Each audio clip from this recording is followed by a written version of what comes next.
Yes, please. Good evening, everyone. So today we are going to start economics class plus two session 2026-27 and almost of you सबसे पहले तो welcome back. आप सभी mostly plus one वाले students ही मेरे पास next on आगे इस batch में कंटिन्यू कर रहे हैं एंड सम नए चेहरे भी हैं आज जो हमारे साथ बैठे हैं। So now next on topic जो आप लोगों के साथ वन टू वन में डिस्कस करूंगा।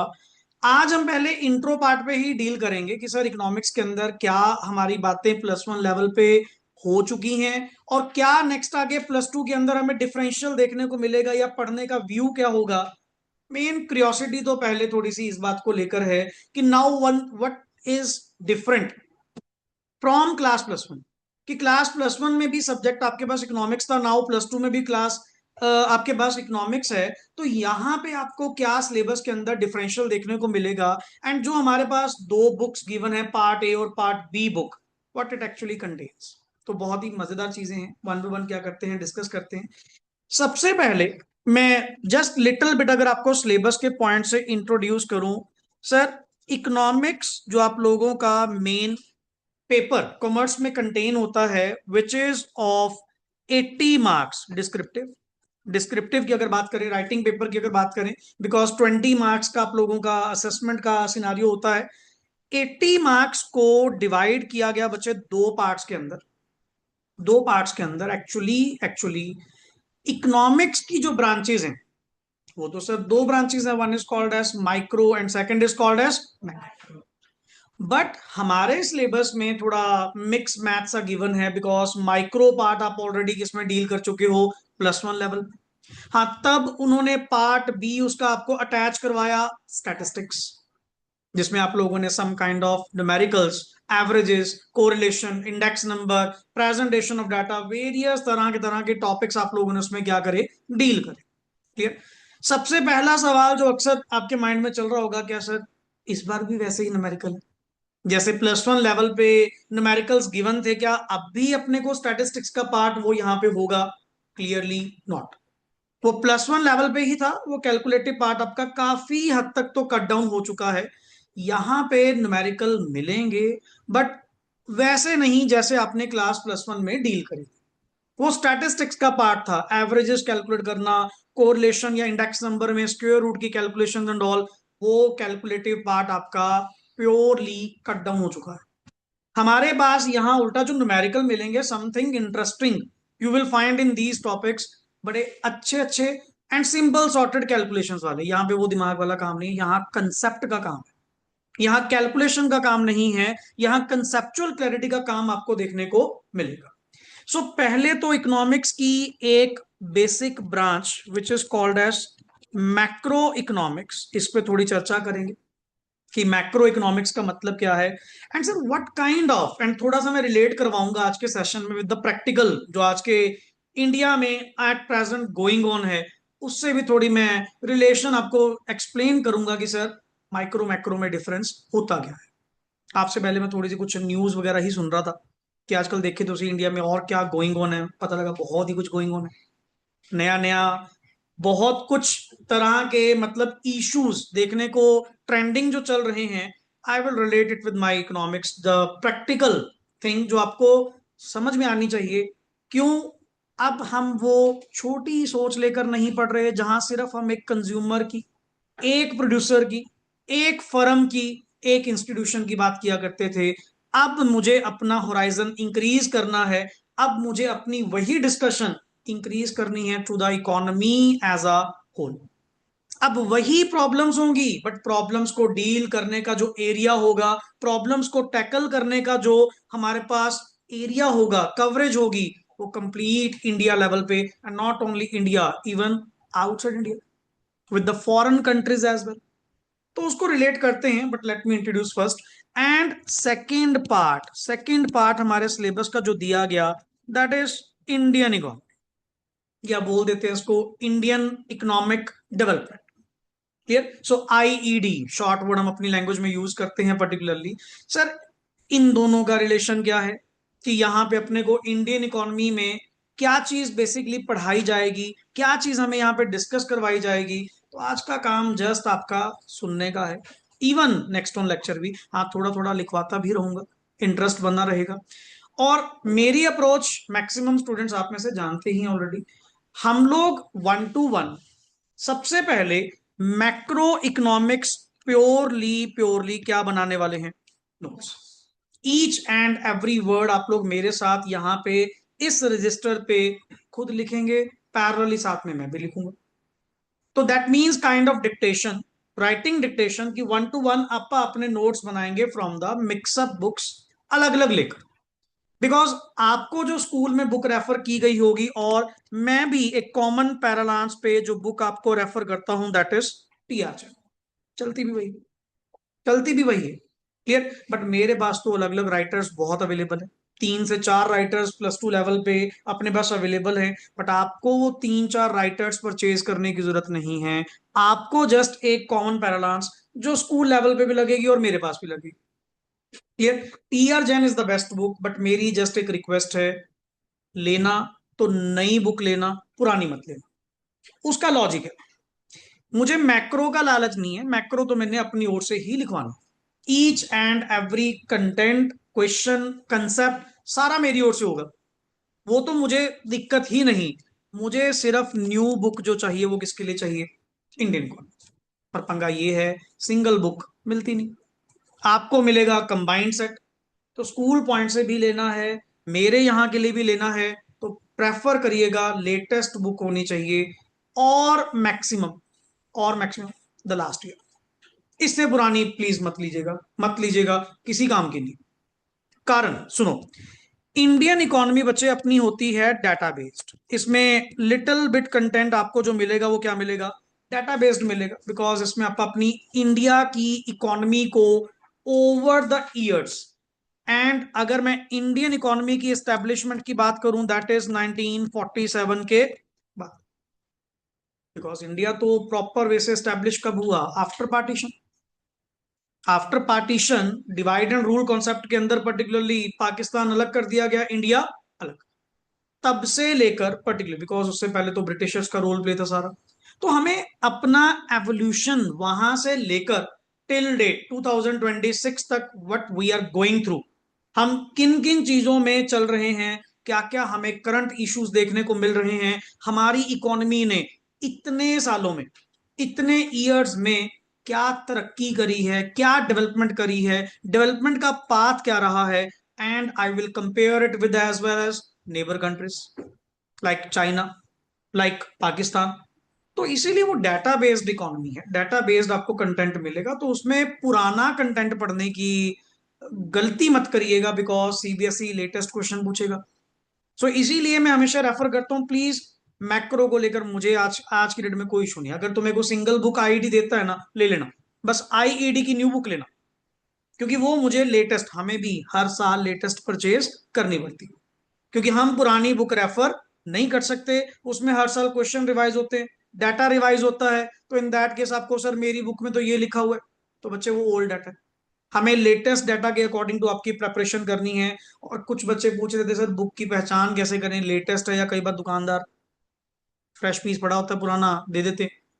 सेकंड पेज पे जाके एडिशन चेक करा करो, सेकंड पेज पे जाके एडिशन लिखा होता है, एडिशन में पर्टिकुलरली 2026 और 27, समझे पॉइंट। नाउ अब आइए सर, ये तो चलो मैं समझ गया कि 40 मार्क्स में मुझे क्या मिलेगी, मैक्रो इकोनॉमिक्स, एंड 40 मार्क्स में क्लियर कट हमें क्या मिलेगी, इंडियन इकोनॉमी, जिसको आप लोग अपनी लैंग्वेज में यहाँ पे पार्ट ए और पार्ट बी बुक भी कह सकते हो। पैरेलली हम सिलेबस दोनों का रखेंगे, हम दोनों का सिलेबस पैरेलल रखेंगे, ये नहीं कि अपना किसी एक बुक में ज्यादा चले जाएं, दूसरा फिर बाद में पढ़ना मुश्किल हो जाए। स्कूल पॉइंट से डोंट कंपेयर इट, एंड मैं उनकी स्पीड मैच नहीं कर सकता, मेरा लेवल उतना नहीं है। आपा चलेंगे थोड़ा स्लो एंड स्टडी, आराम से चलेंगे, बट उतनी स्पीड जरूर मेंटेन करेंगे, सो दैट कि आपके जो भी टारगेट्स हैं, जो भी आपका स्कूल करिकुलम है, वो भी अपना मैच होता है, क्लियर। टू बी ऑनेस्ट, आज भी और +1 से हम एक ही बात कहते आ रहे हैं, हमें स्कूल से कोई भी किसी तरह की बात इधर उधर अलग नहीं रखनी, उनके जो कंप्लायंसेस हैं वो भी पूरे करने हैं, हमारे जो अपने यहाँ पे सिस्टम है वो अपना अलग रहेगा, क्लियर। दैट मीन्स आपको रिक्वायरमेंट क्या है, आप मुझे जस्ट वो बता सकते हो। अपने पास सब तरह के अरेंजमेंट्स हैं, हर तरह की बैकअप एंड ऑल सब कुछ पड़ा है, बट स्कूल से पंगा नहीं लेना। बिकॉज +1 एक डिफरेंट चीज थी, +2 अब बोर्ड्स की क्लास है, teacher has 20 marks in their hand, and वो 20 number in simple words 5 number का 1% है। टोटल 5 पेपर, 500 नंबर के 5 नंबर का 1% है। अगर कहीं गलती से भी अगले ने करते करते 5, 7, 8, 10 नंबर काटने शुरू कर दिए, मेरी परसेंटेज कट डाउन होगी, और वो परसेंटेज जो फ्री में नंबर मिलने, समझ रहे हो। डिस्क्रिप्टिव में तो मेरी हिम्मत है, मैं कितना पढ़ पाऊंगा, कितने वे से उसका अच्छा रिजल्ट दे पाऊंगा, कम से कम जो फ्री में नंबर मिल रहे हैं वो क्यों छोड़ रहे हैं, वो तो आप टेकअप कर ले। नाउ इट मैटर्स, +1 में नहीं हम इतना इंसिस्ट करते because number not mattered so much, but +2 में I can say that yes number matters. और एटलीस्ट 5 पेपर हैं, 100 नंबर हुए असेसमेंट के, तो भाई इसमें नहीं कॉम्प्रोमाइज अपने को चाहिए, इसमें नंबर अपने को आउट ऑफ आउट और टू द मैक्स चाहिए। इसीलिए स्कूल के करिकुलम में हम कोई भी बाधा नहीं बनेंगे, आप अपना काम सही रखेंगे, हमारा उनसे कोई लेना देना नहीं। हाँ, बट यहाँ तुझे हर चीज माइन्यूटली डिटेल में, जितनी डिटेल कहोगे उतना डिटेल में ले जाऊंगा कंसेप्चुअली, बिकॉज मुझे सिर्फ आपको +2 पास्ड ही नहीं करवाना, हमें यहीं से अपना फाउंडेशन का या नेक्स्ट ऑन किसी भी कंपिटिटिव एग्जाम का बेस क्या करना है, रेडी करना है। अगर आप में से कुछ बच्चों को याद हो, मैंने हमेशा बात कही थी कि आपका सिर्फ 11th के लिए नहीं पढ़ रही, कि अपना रिलेशन सिर्फ कल्ला 11th क्लास के लिए नहीं है, जब भी कनेक्शन बनता है तो एक लॉन्ग टर्म के लिए बनता है, कि आगे भी अपन ने कोई बढ़िया स्टडीज के लिए अपने आप को अटैच रखना है। तो मैं आज कहीं भी किसी भी वजह से, अगर किसी स्कूल के कारण, किसी चैप्टर आगे पीछे के कारण मैं कॉम्प्रोमाइज नहीं करूंगा। आप अपने तरीके से पढ़ेंगे, डिटेल पढ़ेंगे एंड तसल्ली से, सीधी बात, क्लियर। हाँ, उनका भी करिकुलम पूरा, मेरा भी पूरा, और पैटर्न इज वेरी क्लियर, जो जो टॉपिक्स आप लोगों के होते जाएंगे, जैसे सच जैसे +1 में आपने करा था, जो जो टॉपिक्स आप लोगों के होते जाएंगे, 2-2 चैप्टर्स, साथ के साथ आपका टेस्ट भी होता रहेगा। टू बी वेरी क्लियर, ये अपना पैटर्न एक फिक्स्ड रखें, ताकि मुझे भी और आपको भी अपनी असेसमेंट होती रहे कि मेरी कहाँ तक अप्रोच चल रही है, कैसा मेरे को ठीक लग रहा है या नहीं, या I have to work somewhere else, या मुझे कहीं मुझे लगे कि कुछ बच्चों को सेकंड ऑल्टरनेट पे बुलाकर अब थोड़ा और इनको पॉलिश करें, उनको थोड़ा और प्लस करें। नाउ दिस टाइम +2 मतलब सर फाइनली फिर आप प्रॉपर वे से चलेंगे। अब लास्ट बैच का पेपर हुआ, जो उनको लास्ट डेज में करवाए, मैं कह यार तुम अपने स्कूल का छोड़ दो, पहले तो ये चीज मेरे पास छोड़ कर आना अगर पढ़ना है। लास्ट के 5-6 दिन की छुट्टी थी, 18 मार्च को अभी +2 का क्या था, एग्जाम था। जो करिकुलम यहाँ बैठकर हमने डिस्कस किया, एग्जैक्टली पेपर पैटर्न वैसा। मैं कहा अब तुम अपने स्कूल का एग्जाम पैरेलल रख के देखो, जो पूरा साल तुम्हारे पेपर चलते गए, और अब पेपर जो फाइनल सीबीएसई का आया है, चंडीगढ़ का भी और पंचकुला का भी, मैं क्या इसको बराबर रख के देख, क्या कुछ मैच करता है, क्या कुछ मैच करता है। कहते नहीं सर, वो तो इतने हाई स्केल पेपर डाले हुए हैं, पता नहीं क्या कुछ पूछे हुए हैं। यार उनकी अप्रोच अलग है, उनकी थिंकिंग अलग है, उनका व्यू पॉइंट अलग है, हम उनसे मैच नहीं कर सकते। ये बात आप समझ सकते हो, मैं समझ सकता हूं, बट हमारे पेरेंट्स, वो तो क्या कहेंगे, आप नहीं पढ़ रहे, स्कूल में नंबर नहीं आ रहे एंड ऑल आ रहे। बट मैं चीज प्रैक्टिकली जानता हूं कि कमी ना तो आप में है ना हम में है, सिस्टम में। सो ये चीजें आप थोड़ी मैनेज करेंगे दिस टाइम। मेरी भी पूरी और कोशिश रहेगी, बिकॉज जितना बैच साइज अच्छा होता है, उतना हमें भी मन और करता है कि मेरी पुरानी कलेक्शन तो काम आएगी आएगी, आप लोगों के लिए नए टेस्ट दोबारा एक और बनाऊंगा। अब इस बार थोड़ा कंबाइंड करते करते हुए मल्टीपल टेस्टिंग पे थोड़ा ज्यादा रखूंगा, कि written practice, actually it's not a test, it's a written practice, कि आप अपने हाथ से एक बार लिख कर देख लेते हो कि जो भी चीजें आपने सुनी हैं समझी हैं वो आपने एक बार प्रैक्टिस कर ली हैं, that's it. Now come to the point, let me introduce with the basic things. मेरे बस कुछ सवालों का जवाब देते रहना, जितना आपको इकोनॉमिक्स के बारे में अभी तक पता है। हमने सर एक बात बताओ, इकोनॉमिक्स तो +1 में भी पढ़ी, बट वहां इकोनॉमिक्स में हमने जो इकोनॉमिक्स की ब्रांच के साथ डील करा, दैट इज माइक्रो हमने इवन इवन एक वर्ड, पहले तो इकोनॉमिक्स का स्टार्टिंग वर्ड ओइकोस, निमे। ओइकोस मींस हाउस होल्ड, निमे मींस मैनेजमेंट। मेरा पहला लेक्चर, आपको कोई सर प्लस वन में वापस चलेगी नहीं, लिंकअप क्रिएट कर रहे हैं, मैं उसी से आपको ट्रांजिशन में लेकर आऊंगा इस वाले में, कि हमने इकोनॉमिक्स वर्ड जो सुना था, सबसे पहला word it becomes economics from two words, oikos, निमे। ओइकोस मींस हाउस होल्ड, निमे मींस मैनेजमेंट। जैसे आप लोग अपने घर की मैनेजमेंट करते हैं, वैसे ही हम अपना देश मैनेज कर रहे हैं। अब हमारे पॉलिटिशियंस, हमारे लीडर्स, पीएम मोदी, उनकी टीम, नेक्स्ट आगे जहां जहां जो सरकार है, इंडिया भी तो अपना घर है। हाँ, बट पहले मैंने वो जो मैनेजमेंट की थी वो बहुत ही छोटे लेवल पे, एक सच अ स्मॉल स्केल लेवल मैं कह सकता हूं, जिसको आप वर्ड बोल सकते हो a producer, a consumer, a firm, a house hold. But अब मैं उसी माइक्रो, उसी स्मॉल लेवल से निकलकर कौन से लेवल पे जा रहा हूं सर? मैक्रो। मैक्रो का मतलब क्या है सर? Large level. और इस लार्ज लेवल को वर्ड क्या कहा गया? Economy as a. Sir does it mean कि प्रॉब्लम्स का कोई फर्क है क्या, कि मतलब यहाँ पे इकोनॉमिक प्रॉब्लम डिफरेंट होगी, यहाँ पे इकोनॉमिक सिचुएशंस डिफरेंट होंगी? नहीं, वही इकोनॉमिक इश्यूज, वही इकोनॉमिक प्रॉब्लम्स, बट उनको डील करने का जो लेवल है वो क्या हो गया, होराइजन जो है वो क्या हो गया, इंक्रीज। पहले अपन ने इकोनॉमिक प्रॉब्लम्स को डील करा था सचा बड़े छोटे से लेवल पे, आज उन्हीं इकोनॉमिक प्रॉब्लम्स को डील करना किस लेवल पे?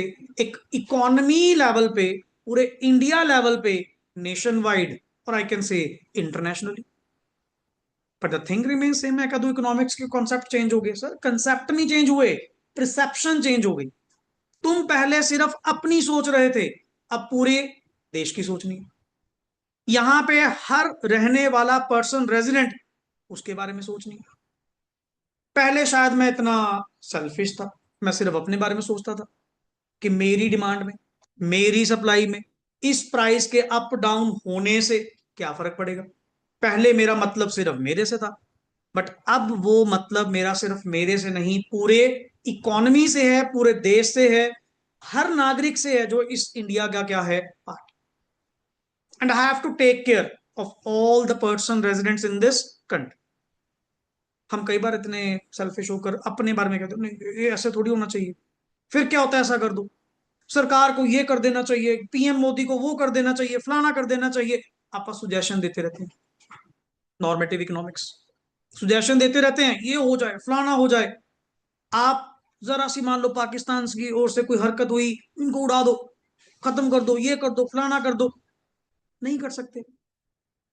क्या ये आइडियाज इमोशनल होकर, पेट्रियोटिक होकर, क्या पीएम मोदी को नहीं आते होंगे? स्ट्राइक्स तो उन्होंने भी करी, सर्जिकल स्ट्राइक्स भी हुई हैं, तरह तरह के पलट तोड़ जवाब तो दिए हैं। हम कहते हैं फिर ये निपटाओ यार, शाम को खत्म करो। क्यों इतना इनका सिस्टम सब बना रखा है, पर्टिकुलरली ये हर बार आते चार बम फेंक के चले जाते, डिस्टरबेंस क्रिएट कर जाते, सिचुएशन ऐसी बन जाती। बट नहीं कर सकते ना, उसका कारण we are attached at the macro level, at all international level. अब कितना घमासान इंडिया में मचा हुआ है, यूएस, इजराइल और ईरान। सर इसको अपन नॉर्मल वॉर नहीं कह सकते। अगर कल की, अगर पीएम मोदी की किसी ने स्पीच सुनी हो, 24 मार्च 2026, और एक 24 मार्च 2020 भी था, जब फर्स्ट टाइम इंडिया में लॉकडाउन, कोरोना की सिचुएशन को इंट्रोड्यूस किया गया था। कल की उनकी वर्डिंग है, पार्लियामेंट में जब डिस्कशन हुई, कल की उनकी वर्डिंग है कि अब देश में हमें वैसा संकट महसूस हो रहा है, ये नहीं पता इकोनॉमी का नेक्स्ट ऑन क्या होगा। सब जगह बाजे बजे हुए, शेयर मार्केट बिल्कुल क्या हुई पड़ी है सर, ये नहीं पता अगर आपकी इस तरह की सिचुएशन और लंबा समय, वो तो कह रहे हैं, वो मन प्रिपेयर कर रहे हैं, उनकी वर्डिंग जो सुनी कल स्पीच के अंदर पर्टिकुलरली, कि मैं राज्य सरकार से रिक्वेस्ट करूंगा और लोगों से थोड़ी रिक्वेस्ट करूंगा कि वो पेशेंस बनाए रखें, ये नहीं पता ये सिचुएशन कब तक आगे झेलनी पड़ सकती है। अब इशारा तो होली होली क्या कर रहे हैं वो, कि कुछ नहीं पता भाई आने वाला टाइम क्या होगा। हाँ बट अपने पेपर होंगे। कहीं तुम लोग बढ़िया कोरोना आ गया मतलब अपने पेपर तो नहीं होंगे, आपा तो बच गए कम से कम। तब तक तो सिचुएशन अपन सेटल डाउन कर लेंगे, निपट जाएगा। बट द थिंग इज, क्या आपने सोचा कि सर लड़ाई किन कंट्रीज में लगी हुई है? इफेक्ट अपनी इकोनॉमी में पड़ रहा है, and not our economy only, all over the world, all over the world. और ऊपर से पंगा भी किन के बीच में चल रहा है? यूएस के साथ। यूएस तो वैसे ही यूनाइटेड नेशंस अपने बैठे हैं बीच में, जिससे सारी कंट्रीज आपकी क्या है, कनेक्टेड है। एंड अगर आपको मैं नोटेबल प्रोविजंस काउंट करवाऊं कि कितने इंपैक्ट आपके इन दिनों हो चुके हैं, रुपी की वैल्यू में गिरावट शुरू होगी। 90 के अराउंड था one one US dollar, 93 something हो गया, 94। अभी तो और भी नेक्स्ट ऑन प्रोस्पेक्ट है कि पता नहीं कहां तक जाएगा। Is it a good thing? पहली बात तो अगर आप ये जैसे नॉर्मल, चलो एक व्यू ले रहा हूँ, सिंपल सा व्यू, जस्ट बहुत हाई लेवल की बात चल रही है, मतलब टॉपिक वाइज ही शुरू हो गए। जहां तुम कहा करते थे US dollar one is equals to rupees 90, now you are saying $1 is equals to rupees 94. This thing is for India is a good thing or bad thing? अब कहते हैं सर रुपी बढ़ नहीं गया, बढ़ नहीं गया, उल्टा कम हो गया। जहां $1 में कितने की परचेजिंग पावर थी? 90 रुपीज की। आज उसी $1 में कितने की परचेजिंग पावर है? 93। सर उल्टा रुपी क्या हो रहा है? डेप्रिशिएट। और डॉलर क्या हो रहा है? Appreciate. Second thing, gold market crash. Gold silver market वो डे बाय डे डाउन आ रही है। हाँ, लेने वाले के लिए खुशी कि जी रेट कम हो गया, बट इन्वेस्टर पॉइंट से बात करें, पैनिक। सब घबराए बड़े हैं जी, मतलब इतना इतना स्टॉक इकट्ठा लेके रखा हुआ था, इतना गोल्ड इकट्ठा करा था। अच्छा, कईयों की परचेज भी तो महंगे रेट पे। अभी लेटेस्ट आपका यही जस्ट 1 मंथ पहले या 2 मंथ पहले 180 पे पहुंच गया था, जो आज दोबारा कितने पे आ गया? 140 पे, 40,000 से डाउन। सिल्वर का तो चलो नाम ही ना, सिल्वर तो नेक्स्ट से वापस कहाँ आ रहा है, कोई भरोसा ही नहीं हो रहा। ठीक। तीसरी चीज, मार्केट में जब पैसा ही नहीं होगा, शेयर मार्केट भी, अच्छा शेयर मार्केट चलो पहले आ जाओ, एक होती है प्रॉपर्टी मार्केट। सर अपनी ना तीन चीजें मेन होती हैं, cash economy, number two share market, and तीसरी प्रॉपर्टी। एंड एट प्रेजेंट तीनों की तीनों मार्केट रेड सिग्नल पे हैं। तीनों की तीनों मार्केट रेड सिग्नल है, किसी में ग्रीन सिग्नल नहीं। अब अगर मैं शेयर मार्केट की बात करूं, कभी अगर न्यूज़पेपर ध्यान से पढ़ो, रोज सुबह एक खबर आई होती है, इनकी ये वॉर के कारण फलाने का निवेशकों का इतना पैसा डूब गया। इतना तो पाकिस्तान की इकोनॉमी का पैसा नहीं जितना हमारा एक दिन नोट जरा। एक दिन है 12 लाख करोड़, तकरीबन 12,87,000, 1287, तकरीबन 13 लाख करोड़ रुपए एक दिन में साफ। मतलब हम सोचें यार, अगर इस हिसाब से चलने लग गया, ये नहीं पता कि हमारा ट्रेड साइकिल हमें कौन सा फेज दिखा देगा। ये नहीं पता कि उनकी लड़ाई के चक्कर में पर्टिकुलरली हमारी इकोनॉमी बैठ जाए, हमारी इकोनॉमी किस में चली जाए? डिप्रेशन में चली जाए। सर इसको बाहर निकालना फिर तो बड़ा मुश्किल हो जाएगा। So things are connected at the macro level, not at the micro level. And जब अच्छा इस तरह की न्यूज अब आनी थोड़ी थोड़ी मार्केट में आनी शुरू हो गई, सब लोगों ने अपना एक्सपेंडिचर क्या कर लिया? कम। सेविंग्स क्या कर ली? ज्यादा। कि भाई इनका कोई नहीं पता 4 महीने 5 महीने 6 महीने कब तक चलेगा, पैसे बचा लो। एक्सपेंडिचर्स क्या हो गए? कम। एक्सपेंडिचर के कम होने से मार्केट में मनी सप्लाई क्या हो गई? तो प्रॉपर्टीज कौन परचेज करेगा? कोई भी नहीं। प्रॉपर्टीज कौन परचेज करेगा? कोई भी नहीं।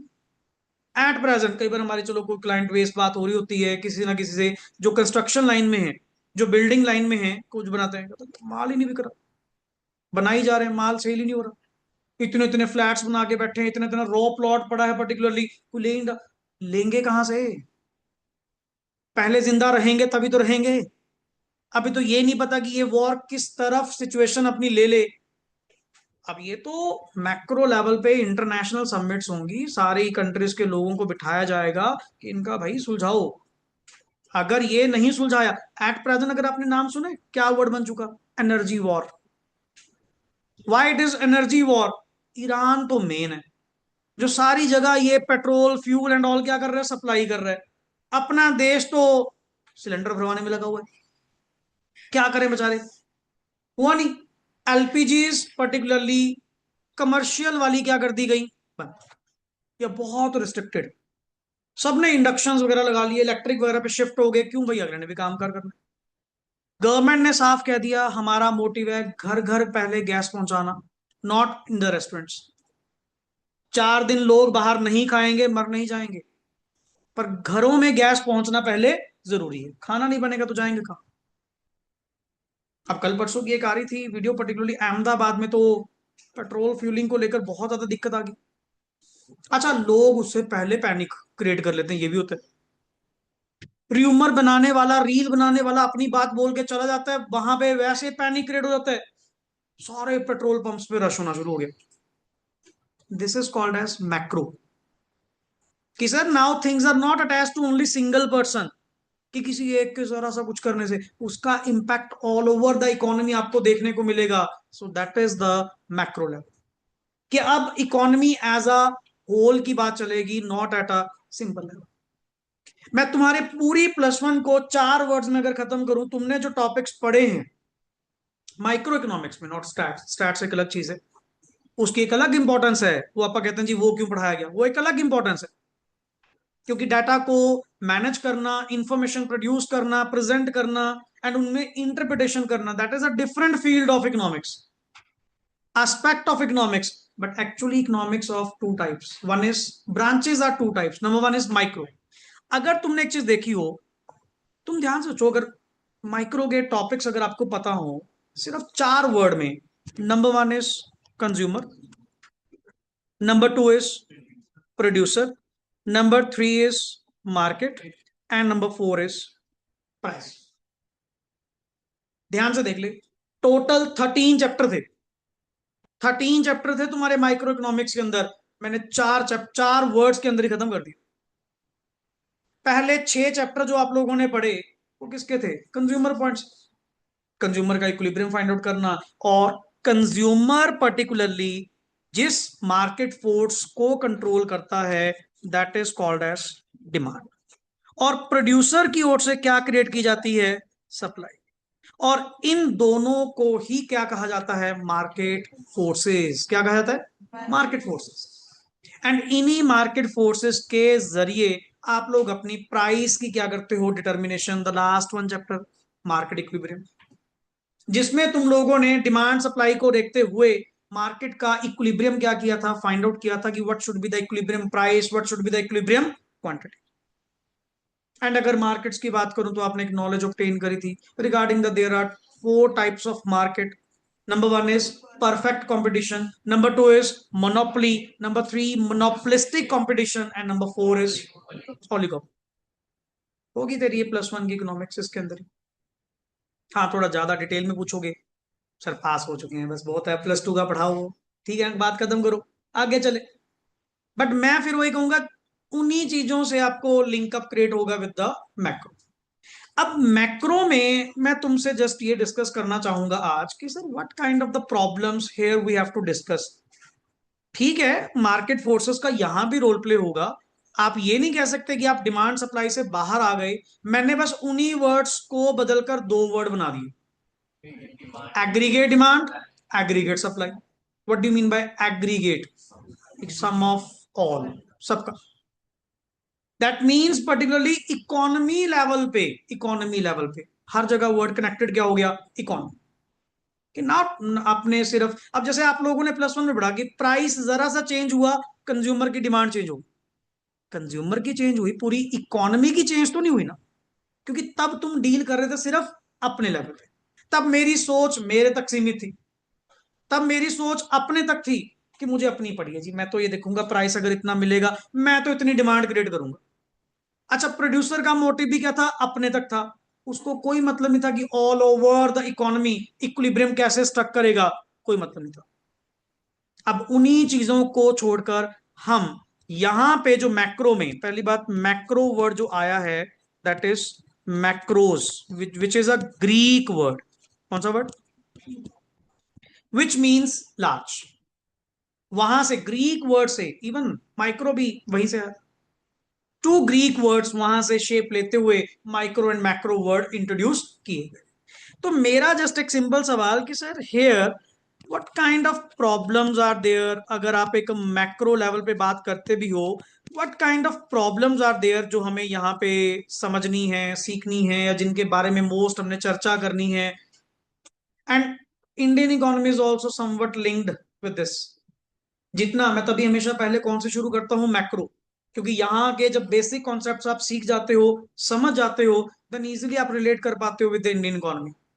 एंड इंडियन इकोनॉमी में वर्ड टू वर्ड मैं आपको कहां से पढ़ाऊंगा, फ्रॉम द बुक। जो आप टीआर जन बुक लेंगे, वन टू वन यहीं पे, उसके कोई नोट्स की जरूरत नहीं है। उसका लॉजिक मैं आपको बाद में दूंगा। Some people, some teachers are giving it, देते होंगे, ठीक है, बट उसमें वो देखो, नोट्स आर ऑलवेज क्या होते हैं, समराइज्ड।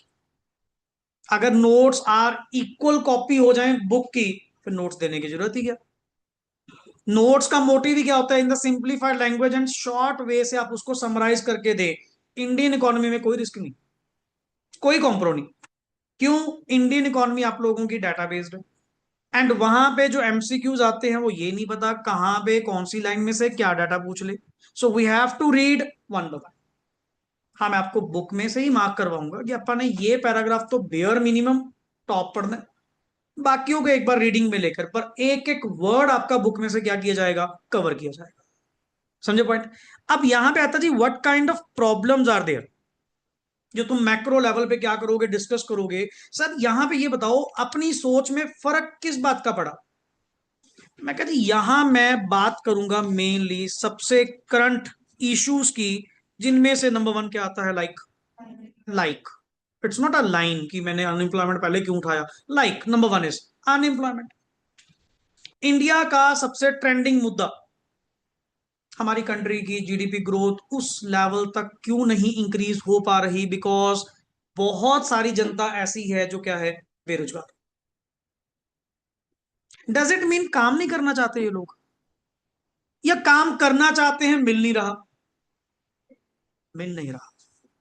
अब एक बात बताओ, जो अपनी मर्जी से अनएम्प्लॉयड है, the word is called as voluntarily unemployed, क्या वो पर्सन अनएम्प्लॉयड की गिनती में आएगा?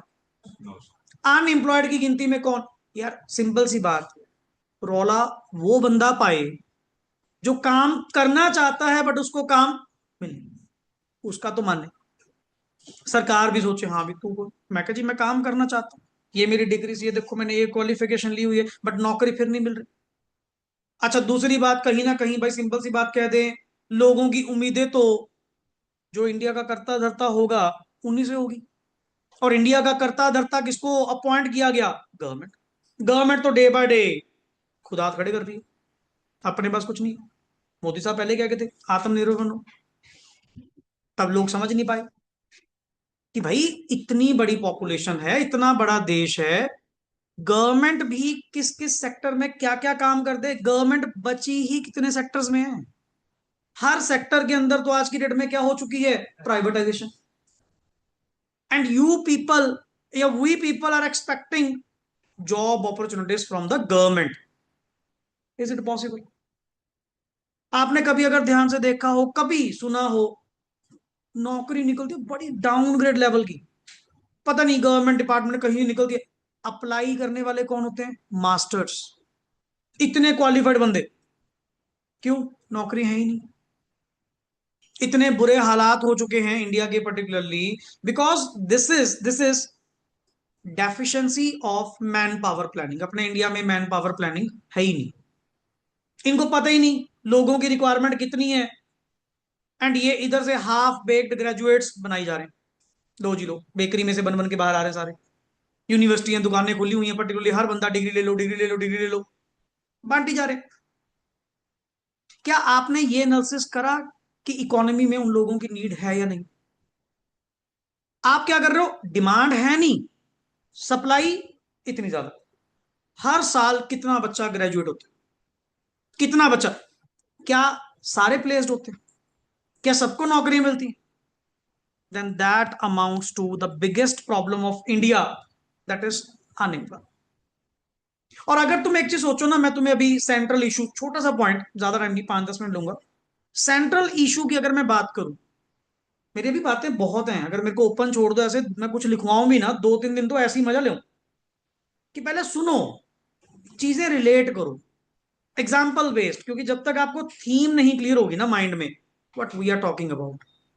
अब हम लोग प्रैक्टिकली ये चीजें समझ पाते हैं, बीइंग अ सीए हमें पता है कि कहाँ कहाँ प्रॉब्लम्स आती हैं, किन किन एरियाज में आती हैं, तभी तो मैं उतनी रिलेटेबल एग्जांपल दे पा रहा हूँ। अभी मैं इनकम टैक्स में नहीं गया, अभी मैं जीएसटी पॉइंट से नहीं गया।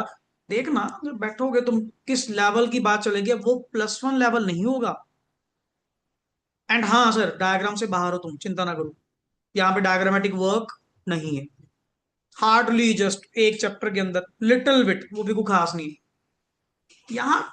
कंसेप्ट, सोच, सिंपल वर्ड कहूं, हिंदी में वर्ड कहूं, सोच, नई सोच है जी। यानी हाँ, रिश्ता वही है, सोच नहीं है इकोनॉमिक्स है इकोनॉमिक्स ये पर्टिकुलरली, बट आपको एक नए वे से, नई फॉर्म में पढ़ने को मिलेगी, बिकॉज यहाँ परसेप्शंस का चेंज है। अब मैं बात कर रहा था अपने सेंट्रल इशू को लेकर, सर माइक्रो में सही बात मानने, जितने चैप्टर तुमने पढ़े, मैं कह रहा हूं यार तुम इस वर्ड से बाहर ही नहीं आए। हमेशा तुम्हारा मेन मुद्दा एक ही रहा है, प्राइस। कभी इसको फाइंड करने में लग गए, कभी इसकी वजह से इफेक्ट फाइंड करने लग गए, इससे बाहर में कभी आया ही नहीं। अब मैक्रो लेवल पे, my my central issue is not price, not the price determination. Macro level पे जो प्रॉब्लम सॉल्वर होता है वो कौन होती है? मैक्रो लेवल पे who is the problem solver. जैसे अगर मैं कह दूं यही क्वेश्चन आपसे पूछूं, मैं कई क्वेश्चन ही पूछूंगा आपसे, कि माइक्रो पे who is the problem solver, कहीं भी कोई बात स्टक हो जाती, अटक जाती, आप क्या कहते थे? अरे प्राइस कम कर दो, प्राइस ज्यादा कर दो, ऑटोमेटिकली मार्केट सेट हो जाएगी, यही करते थे।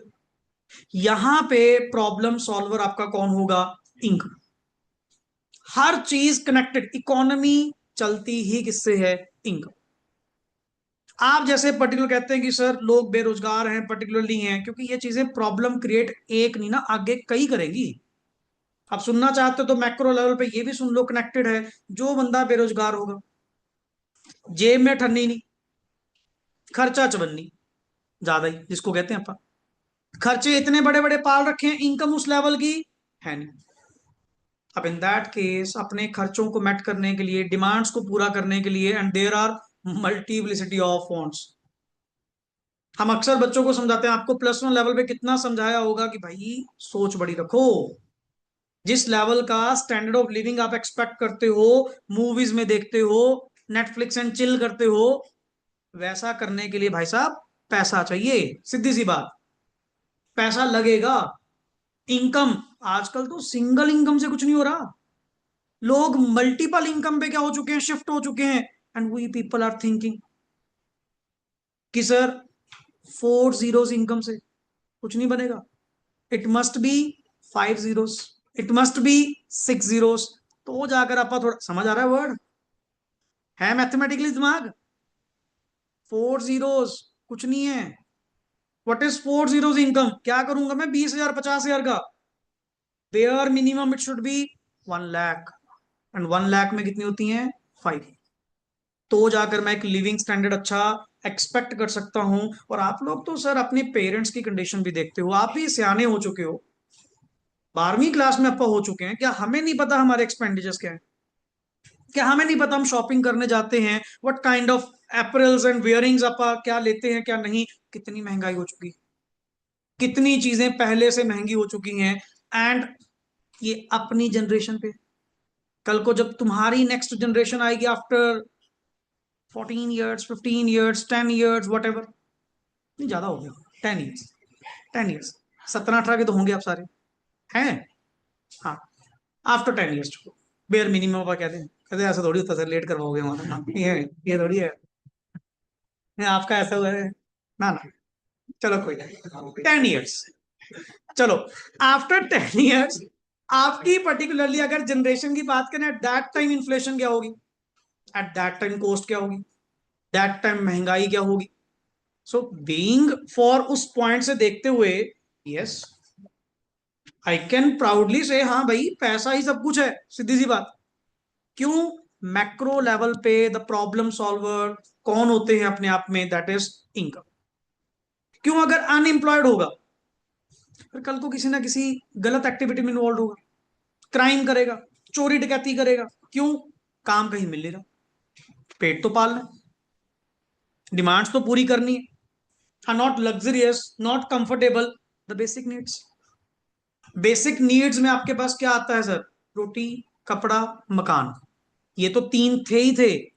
ये तीन तो ट्रेडिशनली ये तो थे ही थे, आज भी हैं। Even sir education, sanitation, schooling जो आप कहते हैं बेसिकली, एंड आपकी मेडिकल फैसिलिटीज, ये भी तो आपकी आजकल बेसिक नेसेसिटीज हो चुकी हैं। मतलब बंदा पूछता है जी पुअर की डेफिनेशन क्या है नॉर्मली, कि सर आपका कैसे डिफाइन करते हैं कि ये अमीर हैं या गरीब हैं? How can you define this class की, रिच क्लास और पुअर क्लास? क्या किसी के वो ठप्पा लगा होता है कि ये पुअर क्लास है या रिच क्लास है? कुछ नहीं है सर। फिर हम कैसे पहचानते हैं इन चीजों को लेकर जी वो पुअर है या रिच है? We can identify the poor और rich based on the affordability. क्या वो अपनी लाइफ की बेसिक नेसेसिटीज को इजीली मेट कर पा रहे? लाइक अच्छी मेडिकल फैसिलिटीज, अच्छी एजुकेशन, अच्छी हॉस्पिटलिटी, लाइक सैनिटेशन, लाइक बाकी रही फूड, ठीक है ना, रोटी कपड़ा और फूड क्लोथिंग एंड शेल्टर, वो तो रहेगा रहेगा। If he is able to afford it, अगर वो अफोर्ड कर पा रहा है सर हमारे अकॉर्डिंग तो ठीक है person, he is not actually poor. हाँ, he is not absolutely poor, he is relatively poor. Actually अगर हम वर्ड कहते हैं कई बार कि वो अपने आप को गरीब समझ रहा है, बट वो अपने आप में गरीब नहीं है। अगर आप सरकारी डेफिनेशन पढ़े ना, कि गवर्नमेंट जिनको मानती है कि ये पुअर क्लास में फॉल करते हैं, वो किस बेसिस पे करती है? कि जो लोग अपनी लाइफ की बेसिक नेसेसिटीज भी पूरा नहीं कर पा रहे, दे आर एक्चुअली पुअर। अब ऐसे तो मुकेश अंबानी भी अपने आप में पुअर है, जब अपने आप को वो किसी और से कंपेयर करेगा। उनको बेचारों को कई बार ये भी चिंता होती होगी, हाई वर्ल्ड लेवल में दूसरे नंबर पे आ गया, पहले नंबर पे कौन है? When you find something to be bigger than दस, अपने से ऊपर फाइंड करते हैं, आप अपने आप को ना रिलेटिवली पुअर रिलेट कर रहे हो ना, कंपेयर कर रहे हो, then you are called you as poor, but you are not actually poor. अब आप लोग अच्छे घरों से बैठे हो, सब कुछ आपका स्टैंडर्ड ऑफ लिविंग अच्छा है, अच्छे अच्छे कपड़े पहने हुए हैं, अच्छी medical facilities, schooling facilities, everything आप लोगों के पास है, सब कुछ अपने पास है, बट स्टिल आपा कहते हैं नहीं जी हमारा वो लेवल का, हम तो गरीब है। अपा ये बात पता क्यों कहते हैं? बिकॉज अपा अपने आप को कंपेयर करते हैं with the some upper one. तभी हम कहते हैं कि हमेशा ऊपर वालों से नहीं कंपैरिजन करना है, तो नीचे वालों से। उल्टा ये शुक्राना करो, ये खुश रहो किस बात को लेकर कि मैं उनसे बेटर हूं। I have this, not I have not, ये नहीं। सो दिस इज द डेफिनेशन जो अपन कहते हैं ना कि मैक्रो लेवल पे how you will identify poor और द रिच क्लास। तो हम एक चीज कहते हैं कि अगर आपने इस प्रॉब्लम को खत्म करना है ना, इसका सोल्यूशन एक है। ये जितनी भी कनेक्टिविटी आप लोग बता रहे हो, चेन, अभी तो मैंने अभी लॉन्च भी नहीं करी वर्ड्स में, कि इसका इलाज एक है जी, इनकम। आप इनके हाथ में इनकम जनरेट करवानी शुरू करवा दो, ये ऑटोमेटिकली सारा सिस्टम ही आगे बदल जाएगा। क्यों?